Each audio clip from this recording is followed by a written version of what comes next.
कार्यक्रमात शॉपिंग पण केली साड्यांची, काय कसं? महिला म्हणलं की शॉपिंग हा त्यांचा वीक पॉईंट असतो आणि राजकारणामध्ये बाकी काही आपल्याला लागू न लागू रोज आपल्याला बाहेर जायचं असतं आणि आता सोशल मीडियामुळे कपड्यांचं आपल्याला कधी कमीच पडत असते. पुरुषांचं बरं असतं पांढरे शर्ट आणि पॅन्ट किंवा टिपिकल कुर्ता पैजामा. तर त्यामुळे आता मी इथे बचत गटाच्या प्रदर्शनाच्या उद्घाटनाला आले. आमच्या खासदार, आमच्या आमदार म्हणून आमच्या सहकारी राहिलेल्या मेधाताई यांचं हे प्रदर्शन यांनी आयोजित केलेलं आहे. त्या दरवर्षी करतात. अत्यंत सुंदर देखणं असं प्रदर्शन आहे. त्याचं उद्घाटन माझ्या हस्ते झालं आणि मग नॅचरली सगळ्या बचत गटांचे एवढे सुंदर प्रोडक्ट्स आहेत तर त्यांनी मला दाखवले आणि त्यांना एनकरेज करण्यासाठी आणि खरंच ते चांगले होते म्हणून मी पण शॉपिंग केली.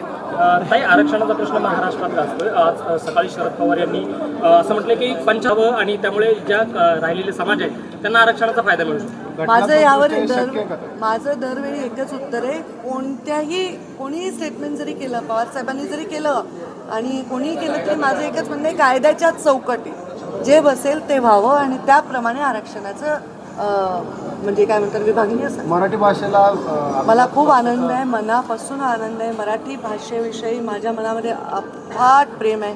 माझ्या वाचनाची आवड माझ्या आईकडनं आली आहे. प्रचंड आई माझी वाचन करायची. लायब्ररीची आम्ही लहानपणापासून आम्ही हे होतं, खूप वाचलं. त्या वयामध्ये आम्ही एक साहित्य वाचलं आणि इतकं वाचनाने माणूस जे बनतो ते कशाने बनू शकत नाही. आणि त्यातल्या त्यात मराठी भाषेचं वाचन जो करतो, मला मराठीशिवाय दुसरं काही वाचण्यात एवढं एन्जॉय मी करत नाही. कारण मराठी भाषा ही अमृतासारखी आहे, गोड आहे आणि तिला आज अभिजात भाषेचा दर्जा मिळाला हे कितीतरी अभिमानाची गोष्ट आहे. मी खूप आनंद व्यक्त करते. प्रधानमंत्री नरेंद्र मोदीजींचे आभार मानते. केंद्र सरकारचे मनापासून आभार. निवडणुका समोर ठेवून हा निर्णय घेतलाय अशी टीका करतात विरोधात. निर्णय जो आहे त्याच्याबद्दल त्यांना विरोध आहे का आनंद आहे एवढंच त्यांनी व्यक्त करायचं आहे. निवडणुका तर होत राहतात, आज झाल्या, उद्या होतील, परवा होतील.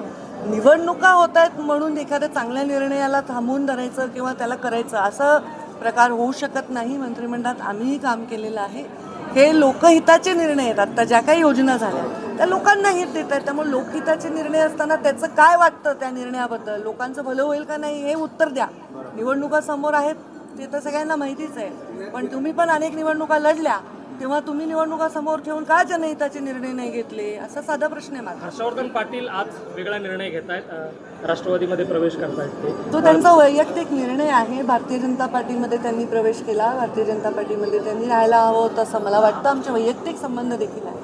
पण आता तो त्यांनी निर्णय घेतलेला आहे. त्याला हातात आहेत प्रदेशाध्यक्ष आणि त्या विषयाला आणि त्यांच्याशी चर्चा ते करत होते. त्यामुळे मी काही त्याच्यावर टिप्पणी करू शकतो. पुण्यामध्ये काल एका अल्पवयीन मुलीवर लैंगिक अत्याचार झाला. निर्घृण आणि घाण आणि प्रवृत्ती अशी आहे, अशा लोकांना शिक्षा झाली पाहिजे. काल रात्री देखील पुण्यातील बोगदेव घाटामध्ये एका महिलेवर सामूहिक बलात्कार करण्यात आलाय. पुण्यात ह्या घटना वारंवार घडतायत. कुठेतरी कायद्याचं वचक आहे की नाही गुन्हेगारांवर असं परिस्थिती. समाजामध्ये विकृती वाढत चाललेली आहे. कायदा नक्कीच आहे, कायद्याचा वचकही असला पाहिजे. पण विकृती जी आहे त्या विकृतीला आपण कायद्याने घाबरवू शकत नाही. त्याला आपण संस्कार आणि त्याला प्रबोधनाने आपल्याला बदलावं लागतं. तर कदाचित नवीन पिढी तयार करताना आपण काही गोष्टी, महिलांना आदर करणं, महिलांचा सन्मान करणं याचं जास्तीत जास्त इन्कल्केट केलं पाहिजे असं मला वाटतं. कायद्याचा धाक असलाच पाहिजे, तो आहेच आहे, पण विकृती आहे आणि ही वाढत चाललेली आहे.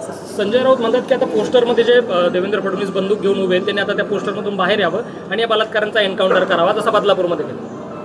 तेव्हा कोणी काही म्हटलं तर त्याच्यावर बोलणं मग त्याच्या मुद्दे कधी करावं. उमेदवार निवडणूक अजित पवार यांना 80-85 जागा मागतात. अजित पवार 80-85 जागा मागतायत.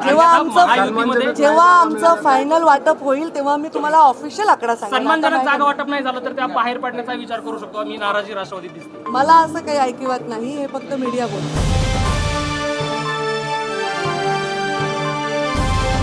समाजकारण, प्रशासन आणि राजकारणातल्या अचूक विश्लेषणासाठी बखर लाईव्हच्या सोशल मीडिया प्लॅटफॉर्म्सना लाईक, फॉलो आणि सबस्क्राईब करा.